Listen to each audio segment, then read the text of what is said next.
ઉપરવાસમાં વરસાદના કારણે ગુજરાતની જીવાદોરી સમાન નર્મદા ડેમની જળ સપાટીમાં વધારો 24 કલાકમાં ડેમની જળ સપાટી 52 સેન્ટીમીટર વધી છે।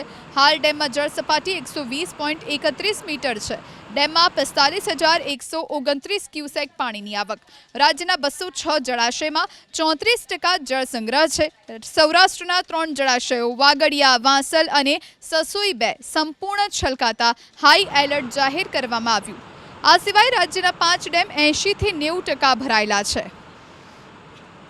વરસાદી માહોલ રહેશે સૌરાષ્ટ્ર અને દક્ષિણ ગુજરાતમાં। હવામાન વિભાગે કરી છે આ આગાહી। સૌરાષ્ટ્ર અને દક્ષિણ ગુજરાત જ્યાં આજે વરસી શકે છે અતિભારે વરસાદ।